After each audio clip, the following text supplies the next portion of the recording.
Terima kasih para pemuji yang luar biasa. Haleluya.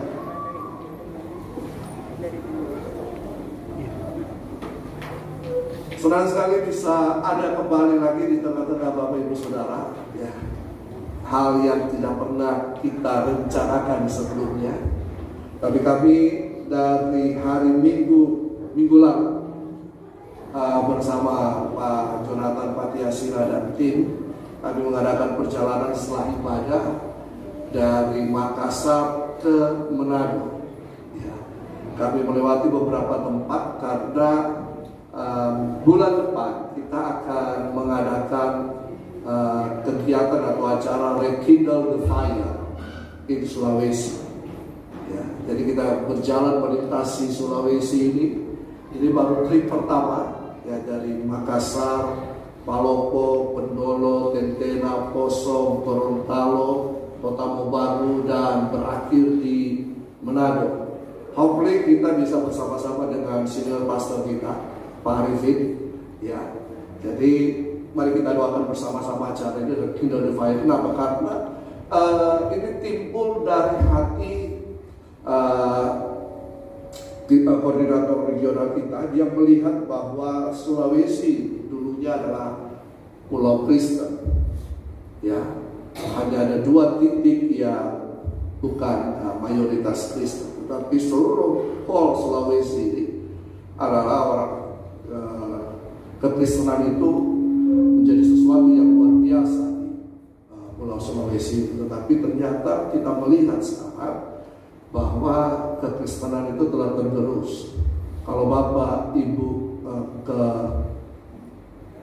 tengah Sulawesi, ya, kita menyebut tengah Sulawesi itu adalah sekitar Pendolo, Tentena, Poso. Ya, apalagi di Danau Poso itu sudah dikuasai oleh suatu perusahaan yang kalau saya sebut mungkin Bapak Ibu kenal siapa pemiliknya. Dia adalah orang yang membuat kekacauan, lalu kemudian mendamaikan dan mengambil keuntungan di situ. Ya, jadi kekristenan orang-orang Kristen yang berada di pesisir Danau Poso di Tentena itu, mereka kemudian harus meninggalkan tempat mereka dan dikuasai oleh BBM, BBM, saya sebut BBM. Nah, ini suatu hal yang menggelisahkan kita, bahwa kekristenan telah hidup di dalam kenyamanan sehingga tidak memikirkan lagi apa yang akan menjadi kehendak Tuhan di dalam kehidupan orang Kristen. Dan kekristenan condong untuk ya sudahlah, kita hidup begini, kita yang penting beribadah, kita yang penting berdoa, kita yang penting bersaat teduh, kita memikirkan sorga, betul kan? Karena kalau kita ditawarkan, kalau percaya Yesus, terima Yesus sebagai Tuhan dan Juru Selamat pribadi, mati masuk, apakah hanya sorga yang menjadi tujuan utama kita, sedangkan kita masih ada di muka bumi ini? Ya, saya akan bahas itu sebentar, tapi kita akan melihat bahwa tema kita di bulan ini secara Rock International Ministry adalah Faithful to the King, lanjutan daripada Obedience to the King. Bulan lalu kita berbicara tentang ketaatan kepada Sang Raja. Bulan ini kita berbicara tentang kesetiaan kepada Sang Raja. Ketaatan dan kesetiaan ini tidak bisa dipisahkan. Ini saling melengkapi satu dengan yang lain. Orang yang taat akan setia, setia akan menghasilkan ketaatan. Amin. Nah, jadi ini yang menjadi suatu nilai. Inilah nilai dari kerajaan Allah. Ya, ketaatan dan kesetiaan ini berjalan beriringan, berbarengan. Kalau kita menghilangkan salah satu di antaranya, maka pincanglah perjalanan iman kita. Nah, jadi kenapa kita harus berbicara tentang kesetiaan? Karena kesetiaan itu sudah tergerus oleh zaman ini, betul kan? Ya. Orang tidak lagi menilai atau memberikan perhatian kepada kesetiaan dalam hubungan-hubungan yang ada. Ya, bahkan hubungan kita dengan Tuhan cenderung kita berlaku tidak setia. Setuju? Setuju? Ya. Ya, secara fisik kita beribadah. Tetapi firman Tuhan katakan kita justru menyangkali kuasa ibadah itu. Ya, banyak orang Kristen mereka beribadah sebagai hanya rutinitas atau liturgi sehari minggu biasa. Kalau pergi ibadah, pergi gereja, berarti itu menunjukkan saya orang Kristen. Tetapi setelah keluar dari gedung pertemuan gereja atau tempat seperti ini, kelakuan itu bukan lagi seperti orang percaya. Di dalam gereja haleluya, betul kan? Tapi di luar gereja halilintar dan halilupa. Di dalam gereja kita berkata kudus, kudus, kudus, tapi di luar gereja kudis, kudis, kudis. Ya. Kita mengangkat tangan di dalam gereja. Setelah keluar, kita menggunakan tangan kita untuk hal-hal yang tidak berkenan. Nah, karena itu pentingnya kita berbicara tentang kesetiaan. Amsal 20 ayat 6 berkata begini. Amsal 20 ayat 6. Banyak orang menyebut diri baik hati, tetapi orang yang setia, siapakah menemukannya? Apakah orang yang baik hati banyak? Banyak?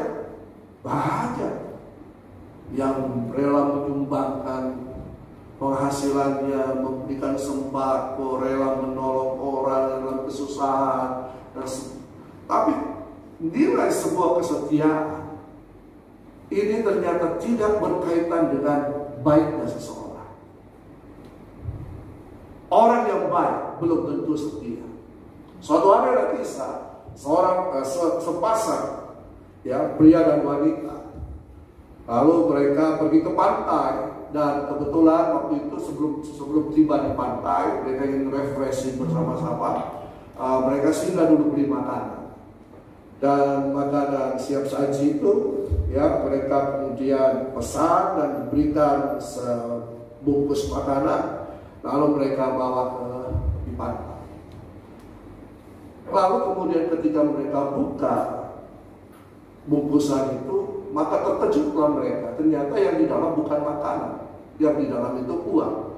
Karena kebiasaan pemilik restoran ini adalah menyimpan uang bukan pada laci uang. Ya, karena ya banyak kejahatan ya, seringkali terjadi penodongan dan lain-lain. Jadi dia menyimpan uang itu di tempat-tempat seperti itu. Dan pada waktu itu dia salah memberikan. Lalu kemudian mereka berpikir, apakah kita harus mengambil uang ini atau kita mengembalikan uang ini? Dan kemudian apa yang terjadi? Mereka memutuskan untuk mengembalikan uang ini. Dan ketika mereka mengembalikan uang ini, pemilik restoran itu sangat bersyukur. Dia memuji-muji pasangan ini, bahkan dia memanggil wartawan untuk meliput pasangan ini. Tapi ketika wartawan ini meliput pria ini berkata, jangan liput kami. Kenapa? Karena pasangan ini bukan istri saya. Orang baik banyak, tetapi orang yang setia susah untuk didapatkan. Kesetiaan akan menimbulkan kepercayaan, betul kan? Kesetiaan akan menimbulkan kepercayaan. Orang yang dapat dipercaya akan mendapatkan banyak berkat, kata firman Tuhan. Tidak bisa tidak.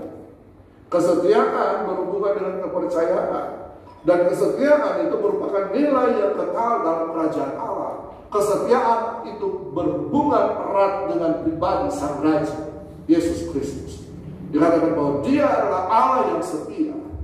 Bahkan 2 Timotius 2 ayat 11 dan 13 berkata begini. 2 Timotius 2 ayat 11 sampai 13 berkata begini. Benarlah perkataan ini. Jika kita mati dengan dia, kita pun akan hidup dengan dia. Jika kita bertekun, kita pun akan ikut memerintah dengan dia. Jika kita menyangkal dia, apa yang dikatakan firman Tuhan?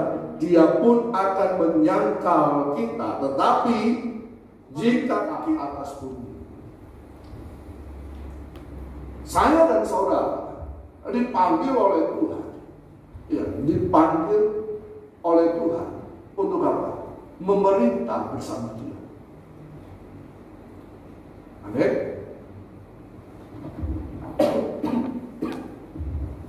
Kita ini dipilih oleh Tuhan. Pemilihan itu terjadi dari awal sebelum kita diciptakan, sebelum kita ada. Pemilihan itu terjadi. Nah, pemilihan itu terjadi, kita dipilih untuk menjadi umat yang kudus, yang hidup berkenan di hadapan. Dimulai dari mana? Maka Tuhan menciptakan manusia dan menempatkan manusia itu di Taman Eden. Tujuannya untuk apa? Mengusahakan dan mengelola Taman Eden itu. Amin. Nah, nanti sebentar saya akan bahas bahwa sang raja ini telah memilih kita, umatnya, untuk apa? Untuk hidup percaya dan loyal kepada Dia.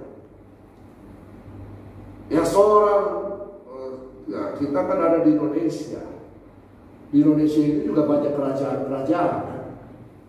Bagaimana gaya hidup masyarakat atau warga daripada suatu pemerintahan seorang raja? Kalau saudara lihat di kerajaan Yogyakarta di sana, kerajaan Solo, bagaimana mereka datang kepada sang raja dengan gaya dan ya untuk kemudian menunjukkan bahwa mereka loyal kepada sang raja. Bahkan di Thailand, ya mereka punya sikap penyembahan kepada sang raja itu sungguh unik kan. Raja adalah yang terutama, walaupun ada perdana menterinya, tapi keputusan sang raja harus ditaati oleh warga rakyat. Nah, begitu juga bahwa pola ini sebenarnya sudah dimulai dari pribadi Allah sendiri. Allah menyatakan kuasanya, memberikan kuasa dan otoritas kepada manusia pertama Adam dan kemudian Hawa untuk mengelola exercise pemerintahan kerajaan Allah atas bumi. Tapi kemudian apa yang terjadi? Adam dan Hawa ya terbujuk rayu oleh iblis. Ya, saya harus menceritakan kembali kenapa sampai Adam dan Hawa terbujuk rayu oleh iblis. Karena ada hal yang disentil oleh iblis yang itu merupakan esensi daripada kehidupan manusia. Apa itu? Ego. Ego. Betul kan? Kalau coba sentuh ego seseorang, kalau dia tidak mengamuk demikian rupa, ya, yang disentuh apa? Bukan seperti itu. Kalau kamu makan buah ini, kamu akan menjadi sama seperti Allah. Ya, si iblis ular tua ini dari mana dia jatuh? Karena dia ingin sama seperti Allah. Padahal manusia itu sudah diciptakan hampir sama seperti Allah, betul kan? Serupa dan segambar dengan Allah. Mazmur 8 berkata bahwa manusia itu diciptakan hampir sama dengan Allah. Jadi kalau mau melihat Allah, lihat manusia. Walaupun ada yang agak masuk dalam hidupnya, ada yang keluar, ada yang bercerawat, ya. Tapi coba lihat, karena kita merupakan gambar daripada Allah. Sehingga ketika manusia jatuh dalam dosa, maka Tuhan berencana untuk apa? Menyelamatkan manusia. Keselamatan itu bukan berbicara bahwa manusia harus masuk surga ketika menerima keselamatan. Kalau manusia jatuh dalam dosa, telah melenceng daripada tujuan Allah yang telah ditetapkan oleh Allah. Kejadian 1 ayat 26, Kejadian 1 ayat 28. Sehingga keselamatan itu berbicara bahwa manusia ini yang menerima keselamatan dikembalikan kepada tujuan Allah yang semula. Ayo, apa tujuan Allah bagi kita dalam keselamatan?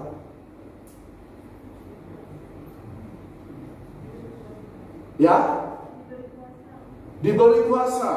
Oke, yang lain. Saya harus mengetes dulu ini.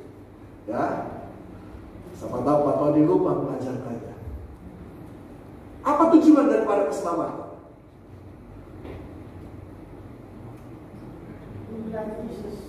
Ya. Ya. To be like Jesus. To be like Jesus. Amen. Keselamatan itu berbicara kita dikembalikan kepada posisi awal untuk menjadi serupa menjadi serupa dengan gambar Allah kembali dan kemudian memerintah dalam keserupaan itu. Jadi ada dua hal ketika manusia diselamatkan, dikembalikan kepada tujuan Allah semula. Tujuan Allah keserupaan, dan dalam keserupaan itu memerintah bersama dengan Kristus. Dua hal ini.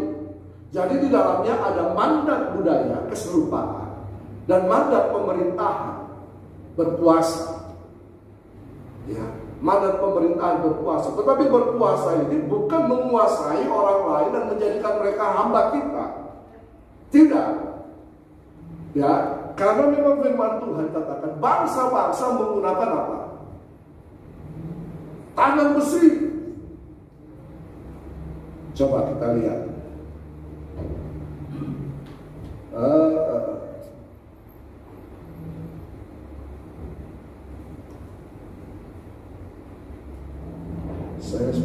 Saya langsung lompat ini ya.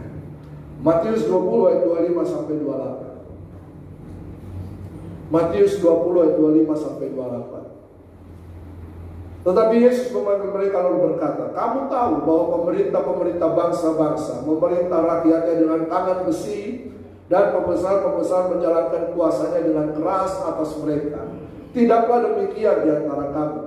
Barang siapa ingin menjadi besar di antara kamu, hendaklah ia menjadi pelayanmu. Dan barang siapa ingin menjadi terkemuka di antara kamu, hendaklah ia menjadi hambamu. Sama seperti anak manusia datang bukan untuk dilayani, melainkan untuk melayani dan untuk memberikan nyawanya menjadi tebusan bagi banyak orang. Saya membaca Kingsword tadi pagi. Ada di sini membaca Kingsword? Ada apa judulnya Kingsword hari ini? Berkuasa. Kan? Nah, apa tujuan daripada kekuasaan? Berkuasa. Kenapa sampai orang berlomba-lomba untuk mendapatkan kekuasaan, untuk menduduki satu jabatan tinggi yang berkuasa? Kenapa orang berlomba-lomba? Setelah mencapai satu posisi yang berkuasa, mereka akan mengalami kekayaan. Betul? Betul kan? Tetapi apakah kekuasaan seperti ini yang diajarkan dalam kingdom teologi? Tidak.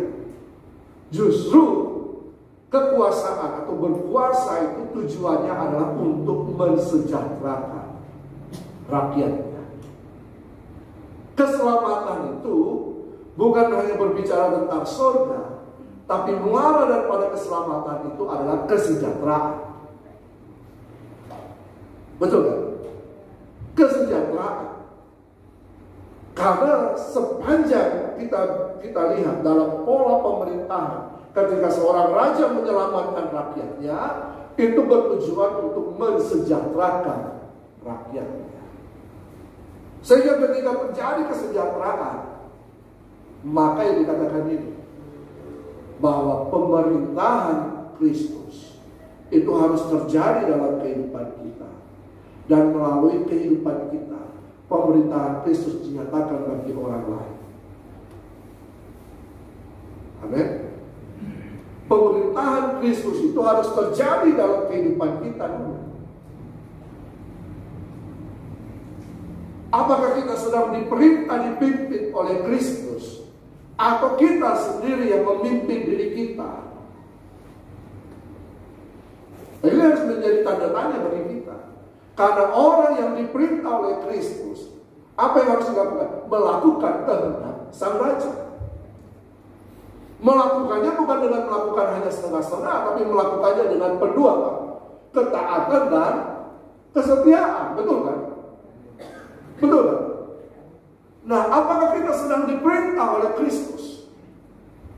Ini kita harus cek baik-baik dalam kehidupan kita. Kita ada di keluarga roh. Apa sih roh? Representative of Christ Kingdom. Kita ini menyebut diri bahwa kita ini adalah perwakilan kerajaan Allah di muka bumi ini. Betul? Tetapi apakah pemerintahan Kristus terjadi dalam kehidupan kita? Kesetiaan itu bukan hanya berbicara tentang kita hadir tiap minggu di dalam gereja. Tapi kesetiaan itu adalah kita melakukan kehendak Tuhan, kehendak Sang Raja dalam setiap aspek kehidupan kita. Tidak bisa tidak. Tujuan kita bukan hanya pelayanan seperti ini. Tujuan kita adalah bagaimana supaya kehendak Raja terjadi dalam kehidupan kita, dan melalui kehidupan kita kehendak itu dinyatakan bagi orang lain, sehingga orang lain pun bisa mengalami kehendak Sang Raja dan hidup di dalamnya. Benar? Makanya kita harus mengutamakan kesetiaan kepada Sang Raja. Setia. Minggu lalu senior pastor kita berkata, mungkin kita harus kembali lagi pada lagu yang lama tentang kesetiaan. Tahu lagunya? Setia, setialah, setia sampai mati, seperti Tuhan Yesus. Apakah balasanmu untuk kasih setianya? Setia-setialah. Amin. Setia bukan hanya sekedar kita hanya beribadah saja. Karena begini, bumi sebenarnya telah dipercayakan kepada manusia. Untuk apa? Diusahakan dan dikelola. Kejadian 2 ayat 15. Coba kita lihat. Kejadian 2 ayat 15. Tuhan Allah mengambil manusia itu dan menempatkannya dalam Taman Eden untuk apa? Mengusahakan dan memelihara taman itu. Nah, berarti ada prinsip penata kelolaan di sini, betul? Tata kelola, bahwa manusia itu harus mengelola. Nah, kata usaha berarti sebuah pekerjaan, betul kan? Ya kan? Pekerjaan ini harus menghasilkan sesuatu. Apa yang dia harus dihasilkan? Buah. Buah itu bagaikan produk, betul kan? Produk kehidupan kita. Makanya firman Tuhan katakan dalam Kejadian 1 ayat 28. Coba kita lihat Kejadian 1 ayat 28. Berfirmanlah 28. Maka Tuhan memberkati mereka. 28, 1 ayat 28. Allah memberkati mereka. Ingat, sebelum kita masuk melakukan kehendak Raja, berkat itu sudah ada terlebih dahulu. Kita tidak mengejar berkat, tapi Tuhan sudah mempersiapkan segala sesuatu untuk menyertai kita dalam melakukan usaha mengelola bumi ini. Amin. Jadi tujuan ibadah bukan untuk diberkati. Tujuan ibadah adalah supaya kita diperlengkapi. Apa arti berkat? Allah memberkati. Bahwa tangan Tuhan itu terangkat bagi kita dan menyertai kehidupan kita. Apalah kita punya semuanya, tapi kalau Tuhan tidak menyertai kehidupan kita. Betul kan? Penyertaan Tuhan itu sempurna atas kehidupan kita. Sehingga dikatakan kemanapun kau pergi, kau akan berhasil dan beruntung, kata firman Tuhan. Kenapa? Karena ada penyertaan Tuhan dalam kehidupan kita. Tuhan menyertai kita bukan untuk hidup secara sia-sia, tetapi ada maksud dan tujuan. Apa itu? untuk melakukan kehendak Allah, supaya kehendak Allah terjadi atas bumi ini. Apa kehendak Allah? Beranak cucu. Be fruitful, kata dalam terjemahan bahasa Inggris. Di sini kata beranak cucu. Tapi dalam terjemahan bahasa Inggris, be fruitful, menghasilkan buah. Buah itu yang dihasilkan bukan hanya satu, ya, untuk selama-lamanya, tetapi berbuah, dan biarlah buahmu itu lebat dan tetap, kata firman Tuhan. Betul. Kejadian Yohanes 15 ayat 16. Yohanes 15 ayat 16. Ini saya sudah masuk sebenarnya di kesetiaan kepada melakukan kehendak sang raja. Ya, yang pertama kesetiaan kepada sang raja. Yang kedua kesetiaan untuk melakukan kehendak sang raja. Nanti yang ketiga adalah kesetiaan pada tubuh Kristus. Ada 3 hal dimensi dalam kesetiaan. Bukan kamu yang memilih aku. Kita semua dipilih oleh Tuhan. Tetapi akulah yang memilih kamu.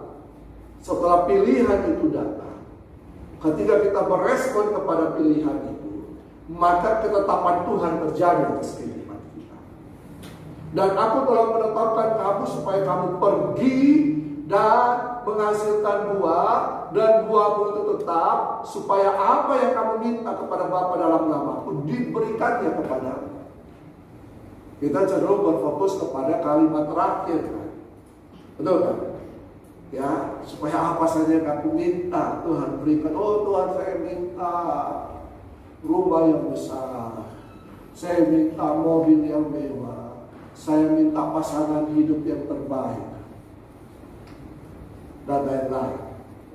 Salah? Tidak salah. Tapi firman Tuhan katakan lakukan dulu ini. Lakukan kehendak sang raja. Kita harus melakukan kehendak sang raja. Apa yang benar? Aku telah menetapkan kamu supaya kamu pergi. Coba bandingkan dengan Kejadian 1 ayat 28.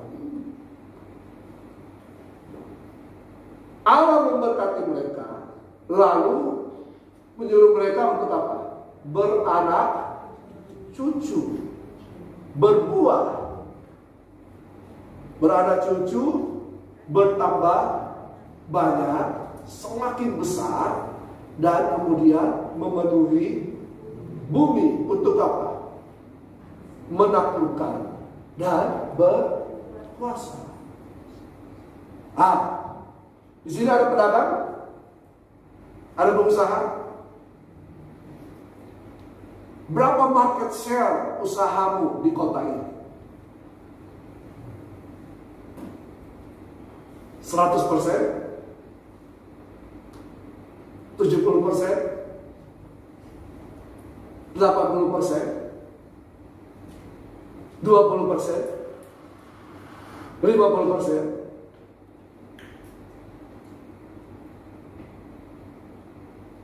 Ini berhubungan dengan finansial dalam kerajaan Allah. Yang kita hasilkan adalah sebuah produk. Betul kan? Buah itu adalah pekerjaan. Pekerjaan itu akan menghasilkan sesuatu.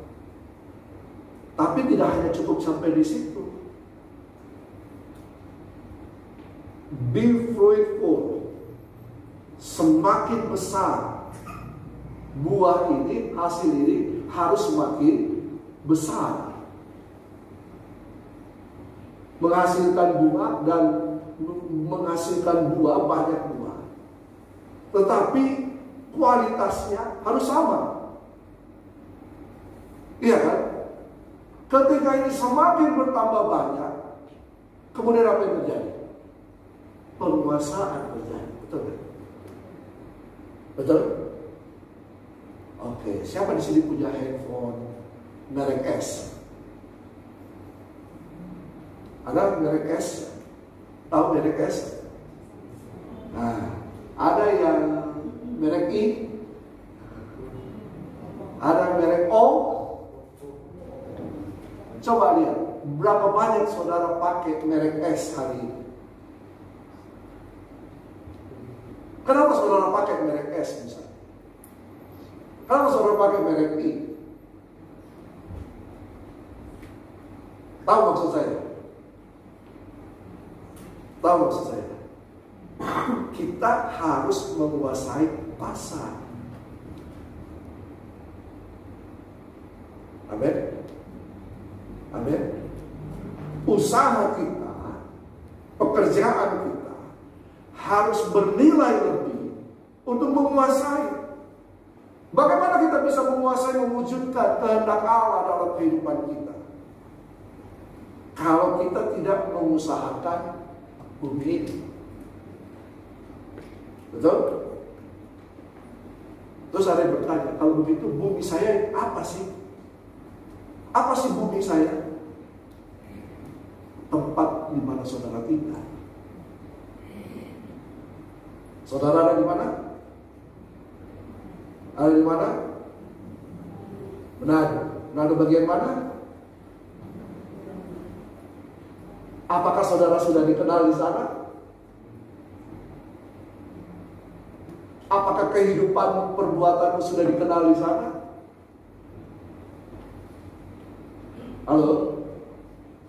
Bagaimana kita bisa kemudian mewujudkan kehendak maksud abadi Allah, maksud kerajaan ini, menghasilkan, berbuah banyak, terus semakin besar, terus menaklukkan?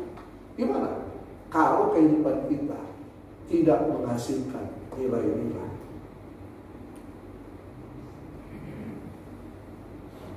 Halo? Halo? Coba katakan kiri kanan, jangan benar-benar. Menghasilkan nilai. Nilai-nilai kerajaan Allah. Ya. Karena percuma kita dibilang rock, tapi kita tidak menghasilkan value rock itu.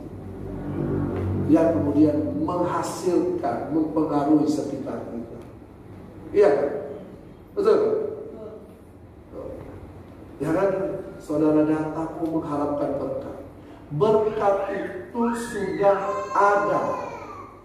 Berkat itu sudah Tuhan berikan.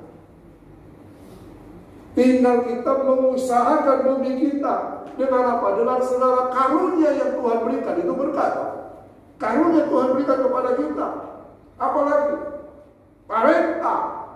Satu talenta itu jangan main-main nilainya. Jangan dikira kecil satu talenta. Satu talenta itu kurang lebih 30 kilogram emas. Kali juga. Ya, 1 gram berapa? Kali 1000, kali 30. Kurang lebih 500-an, 600-an juta kayaknya. Berapa? Bisa M ya. M ya. Coba saudara, Tuhan sudah memberikan kita bakat. Bedakan talenta bakat. Potensi. Apa itu potensi? Kemampuan Allah sudah diberikan kepada kita untuk kita mengelola. Nah, di bagian lain kata usaha itu dalam bahasa Ibrani adalah abad. Apa itu abad? Abad ini itu berkenaan dengan ibadah. Dalam pengertian kata abad ini itu adalah Levitical service. Levitical service, pelayanan orang-orang Lewi. Apa yang dilakukan oleh orang Lewi? Melayani di bait Allah. Nah, tetapi dikaitkan dengan pekerjaan begini, bahwa kita inilah adalah imamat yang rajani, betul? Betul kan? Siapa yang percaya kita adalah imamat yang rajani? Imamat yang rajani adalah imam-imam yang berkerajaan. Berarti kita semua di sini adalah imam, hamba-hamba Tuhan, betul kan? Amen. Coba katakan, kamu hamba Tuhan. Kiri kan, katakan. Kamu hamba Tuhan. Bukan hanya pendeta hamba Tuhan. Betul kan? Kita semua adalah hamba Tuhan. Ini yang harus. Makanya kalau kita semua hamba Tuhan, tidak ada lagi perbedaan antara sekuler dan rohani. Iya kan? Di mana kita pergi, di mana kita ada, di bumi kita, di tanah kita, teologi tanah, di tanah kita ini adalah hamba Tuhan. Saudara kerja dimanapun, apapun yang saudara kerjakan, saudara adalah hamba Tuhan. Berarti kalau saudara adalah hamba Tuhan, kita semua adalah hamba Tuhan. Pekerjaan saudara adalah ibadah saudara kepada Tuhan. Lah, iya kan? Disitulah saudara dan saya mengembangkan nilai-nilai kerajaan Allah. Disitulah kita melayani, memerintah. Ingat, beda pemerintahan kerajaan Allah dengan pemerintahan dunia. Pemerintahan dunia menguasai, pemerintahan kerajaan Allah melayani. Dalam pemerintahan kerajaan Allah kita harus melayani supaya kehendak Allah terjadi di mana kita ada. Apapun bentuk kehidupan kita, saudara seorang guru, ya, saudara seorang pegawai negeri, saudara seorang wira swasta, apapun, pengusaha, karyawan, yang harus kita ini hamba Tuhan. Berarti kehidupan kita yang ditampilkan adalah nilai-nilai kebenaran kerajaan Allah. Betul tak? Betul. Jadi sebenarnya sudah ada lagi itu korupsi. Cuma satu orang yang bilang betul. Soalnya ada lagi itu suap-suap. Soalnya ada lagi itu praktek-praktek pungli. Soalnya ada lagi. Kita harus sadar. Kita ini hidup di dalam dunia yang korup. Makanya ada seorang ahli hukum berkata, undang-undang hukum itu diciptakan untuk dikorupsi. Lah iya, seorang ahli, kalau saya katakan siapa nih?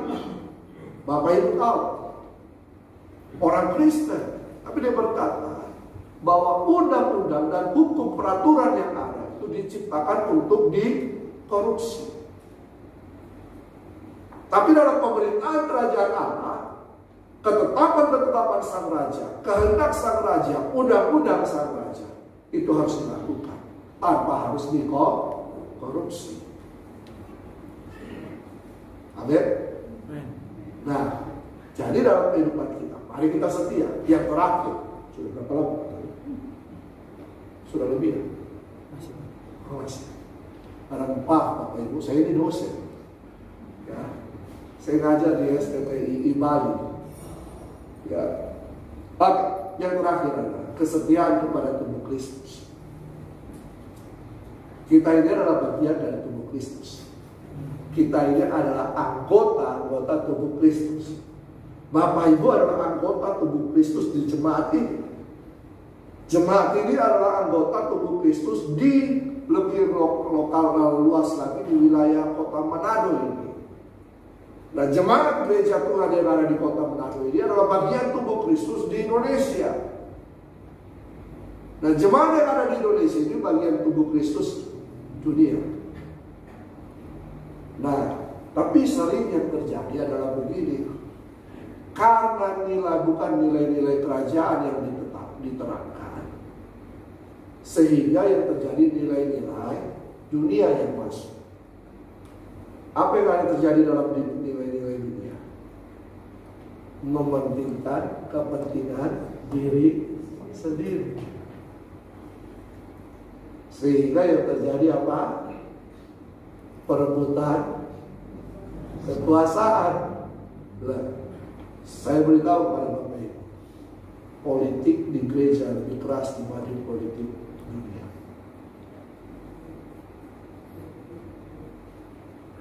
Pernah lihat dua orang pendeta saling berebutan mimbar untuk khotbah.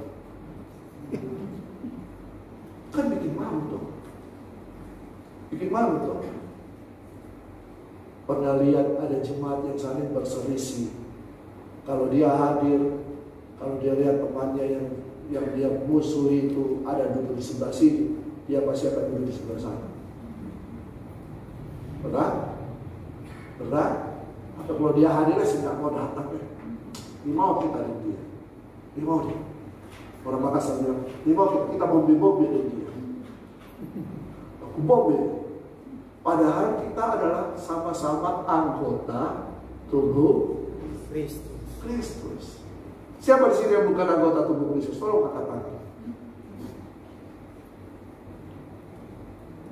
Siapa yang anggota tubuh Kristus? Yang angkat tangan kan? Kita anggota tubuh Kristus. Kalau salah satu bagian kita dari tubuh ini sakit, yang lain itu merasakannya bukan kan? Rasa kok. Karena itu, coba kita lihat Filipi. Filipi pasal yang kedua ayat 1 sampai yang ke-11. Panjang dia. Jadi karena dalam Kristus ada nasihat, ada penghiburan kasih, ada persekutuan roh, ada kasih mesra dan belas kasih. Dalam siapa? Dalam kita percaya Yesus tidak? Kita percaya Yesus tidak? Yes. Percaya. Amin. Nah, Yesus ada di mana? Yesus ada di mana? Di surga? Di surga? Atau dalam kita? Dalam kita toh? Nah, kita ini harus menghasilkan nilai-nilai kerajaan. Kenapa? Karena ketika kita bertobat, lahir baru, DNA kerajaan itu sudah ada di dalam kita. Ya. Betul? Bagaimana kita bisa memindahkan DNA kita? Lewat kelahiran. Betul kan? Bapak Ibu pindahkan DNA Bapak Ibu kepada anak lewat apa? Lewat proses kelahiran kan? Nah, kita kan lahir baru, prosesnya kerajaan Allah oleh air dan roh. Yohanes pasal 3. Berarti kita ini memiliki DNA kerajaan Allah. Kalau kita memiliki DNA kerajaan Allah, berarti kita memiliki DNA Kristus sebagai Raja atas kehidupan kita. Apa itu DNA Kristus? Ya ini tadi. Karena itu yang ayat 1, coba kembali ayat 1. Karena dalam Kristus ada apa? Nasihat. Ada penghiburan kasih. Yang cuma tahu kasih nasihat, baru kalau dinasihati marah, nggak ada terima. Ada kata saling menasehati. Jadi di dalam tubuh Kristus itu ada kata yang namanya kata saling. Amin. Saling ini tidak bisa dilupakan, tidak bisa dihilangkan. Harus ada yang namanya saling memberikan nasihat, saling memberikan penghiburan kasih. Ada persekutuan roh, kita memiliki roh yang sama, roh Allah. Waktu pencurahan Roh Kudus, nah ini dia. Itu peristiwa pertama kali kerajaan Allah memerintah dalam kehidupan manusia.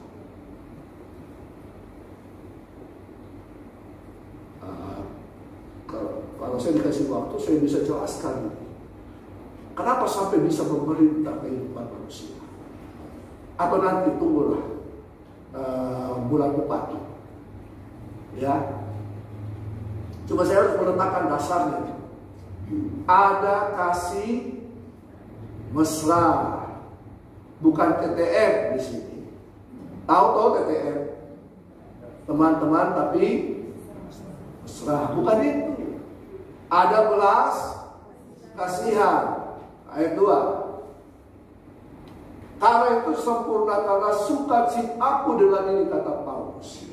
Hendaklah kamu sehati, sepikir dalam apa? Satu kasih Kristus. Satu jiwa roh Allah di dalam. Satu tujuan. Apa tujuan kita? Keserumpaan dan memerintah bersama dengan Kristus. Ya, lanjut. Dengan apa? Dengan apa? Dengan apa? Oh, saudara, banyak yang tersinggung soal ini. Kalau dia pelayanannya bagus, kalau tidak dipuji oleh gembala, apa yang terjadi? Maraju. Pokoknya sudah capek, sudah jadi panitia, sudah jadi apa lah. Baru kakak Jo tidak puji, hebat kamu.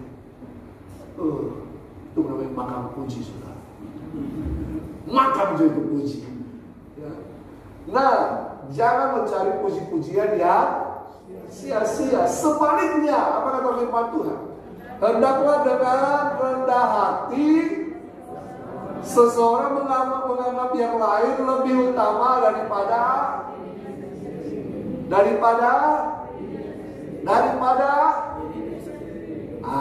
tapi bukan begini. Bukan mendahului perasaan orang lain. Ya begitu.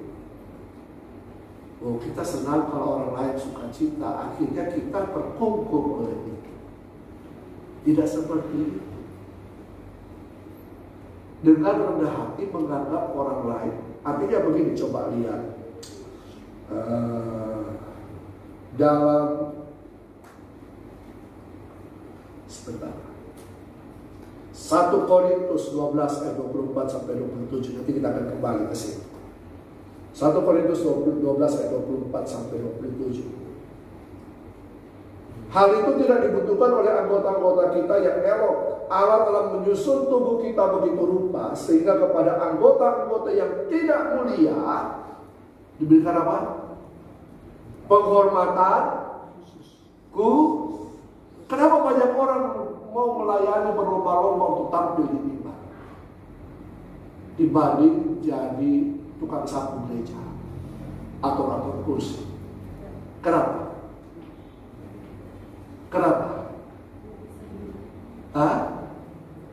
Oh, tampil di sini, performa,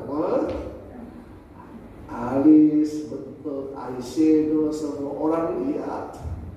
Pas dilawat Tuhan, dia hapus semua, hilang setengah alisnya. Mau tampil, orang berlomba-lomba mau tampil, tapi untuk mengerjakan hal-hal yang sederhana, kita tidak mau. Betul? Ada tidak di sini yang ketika pulang ibadah dia lihat sampah, dia ambil, dia taruh. Oh, itu kan pekerjaan koster gereja. Apakah pelayanan kita melihat soal rupa, posisi, jabatan dalam kerajaan Allah? Ya enggak tuh. Semuanya sah. Bahkan dikatakan kalau mau jadi terbesar harus apa? Harus melayani. Hamba. Tahu hamba? Dulos. Tahu dulos? Kesengkatan. Nah, terus kita lanjut lagi. Memberikan penghormatan khusus supaya jangan terjadi perpecahan dalam tubuh, tetapi supaya anggota-anggota yang berbeda itu saling memperhatikan. Karena jika satu anggota menderita, semua anggota turun menderita. Jika satu anggota dihormati, semua anggota turun. Betulkah? Betulkah? Seharusnya saya yang dapat itu, bukan dia. Tapi dalam kerajaan Allah ini harus nilai-nilai ini. Jika satu menderita, semua ikut menderita.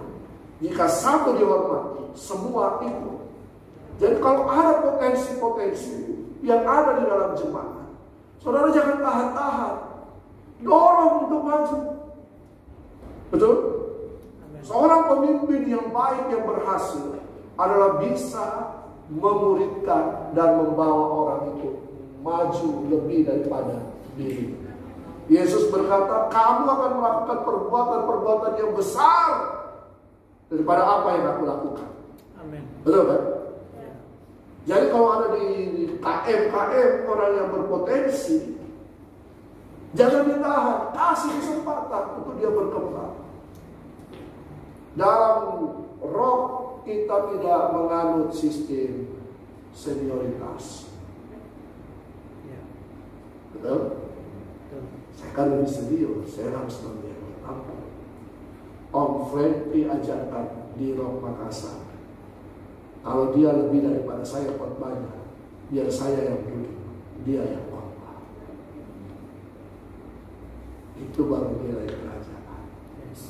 Nah, karena kita semua adalah satu tubuh Kristus, dan kami masing-masing adalah. Kembali ke Filipi. Dengan tidak mementingkan diri sendiri, dengan mencari penyebaran kamu rendah hati, seorang menganggap yang lain lebih utama daripada dirinya, sehingga memberikan kesempatan untuk orang lain maju bertumbuh. Ya, lanjut. Karena tidak selamanya orang itu memimpin di depan. Yes. Ada saatnya dia mundur untuk memberikan kesempatan bagi orang lain. Yeah. Amin. Amin. Kita tidak menganut pola kepemimpinan apalagi tongkat estafet, tapi kita menganut kepemimpinan bersama, leadership. Dalam kepemimpinan bisa saja di situ ada generasi Rocky Rocket, Royco, Tegisi. Karena Rocky Teenagers, kalau masuk ke DC, Kingdom Generation, harusnya Royco, Rock Youth Community. Ada Royal di situ, Rock yang medal, ya. Nah, dan jangan tiap-tiap orang hanya memperhatikan kepentingannya sendiri, tetapi kepentingan orang. Ini kan yang diajarkan oleh gereja mula-mula, kan? Betul kan? Mereka menjual milik mereka untuk kemudian membagi-bagikan kepada orang miskin. Jangan kayak Ananias dan Safira. Lanjut. Hendaklah kamu dalam hidupmu bersama menaruh pikiran dan perasaan yang terdapat juga dalam Kristus Yesus. Ini yang penting. Amen. Sudahkah kita mengetahui kehendak Allah dalam kehidupan kita? Apa kehendak Allah dalam kehidupan kita? Jangan tanya sama Pak Tony, jangan tanya sama Pak leader, jangan tanya sama Kajil, tanya sama Tuhan. Yes. Ya.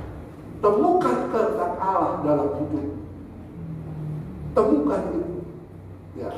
Lanjut.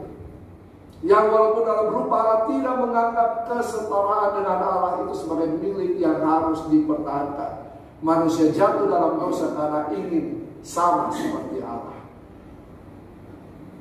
Tapi dalam nilai-nilai kerajaan, coba lihat, dalam Yesus itu sama dengan Allah. Yesus adalah Allah, kita percaya. Kita percaya Tritunggal, tetapi kemudian di sini dikatakan, walaupun rupa yang sama, walaupun hakikatnya sama, tapi dia tidak mempertahankan itu. Ekogenosis, itu terjadi di sini. Mengosongkan diri, kata mengosongkan diri di sini itu sampai titik darah penghabisan. Kosong sedemikian rupa, merendahkan diri sampai tidak bisa lagi direndahkan. Ya, ayat 7. Melainkan telah mengosongkan diri sendiri dan mengambil rupa seorang hamba dan menjadi sama dengan manusia, bahkan lebih rendah daripada manusia. Lanjut.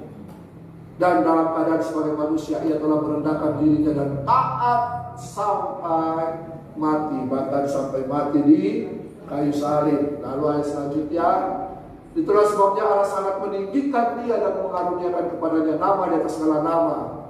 Lanjut. Supaya dalam nama Yesus bertekuk lutut segala yang ada di langit dan yang ada di atas bumi dan yang ada di bawah bumi. Terakhir. Dan segala lidah mengaku siapa? Kenapa segala lutut bertelur, segala lidah mengaku? Karena Yesus merendahkan diri, melayani. Yesus tidak datang sebagai raja, saya raja, tapi dia adalah raja yang menghambakan diri. Amin. Ayat terakhir. Serius, terakhir. Wahyu 2 ayat 10. Ingat, kesetiaan itu bukanlah jalan tol, tapi ada proses di dalamnya. Ketika kita mengerjakan kesetiaan akan banyak tantangan, tapi juga ada upah yang menanti. Wahyu 2 ayat 10 kita baca bersama-sama. 1, 2, 3. Dan takut terhadap apa yang harus engkau derita. Sesungguhnya iblis akan melemparkan beberapa orang di dalam penjara, supaya kamu dicobai dan kamu akan beroleh kesusahan selama 10 hari. Hendaklah engkau setia sampai, dan aku akan mengaruniakan kepadamu mahkota kehidupan. Kita warga kerajaan Allah. Peliharalah kesetiaan. Amin. Ada banyak tantangan karena dunia sedang menyerang kesetiaan. Kalau kita sudah tidak setia lagi, firman Tuhan katakan sudah selesai. Kesetiaan itu adalah komitmen. Kesetiaan adalah sikap hati, teguh hati untuk kepada sebuah komitmen. Amin. Dan komitmen ini sering diserang. Selain komitmen, kita juga harus tahu bahwa kita adalah warga kerajaan Allah. Ini identitas diri kita. Ini identitas. Iblis menyerang identitas. Iblis menyerang identitas kita. Supaya ketika kita kabur soal identitas, dia menguasai kehidupan kita. Kenapa Adam dan Hawa ditawari seperti Allah? Karena Adam dan Hawa ragu akan identitas mereka, sehingga mereka tidak mengembangkan kesetiaan kepada hukum yang Tuhan berikan. Camkan ini baik-baik. Dalam kesetiaan tetap akan ada ujian. Tapi kalau kita bertahan sampai pada akhirnya, ada mahkota kehidupan. Saya percaya kita semua mau menerima mahkota kehidupan. Amin. Memerintah bersama Yesus dalam kekekalan. Yuk mari kita berdoa. Terima kasih Tuhan Yesus. Kau Raja atas kehidupan kami.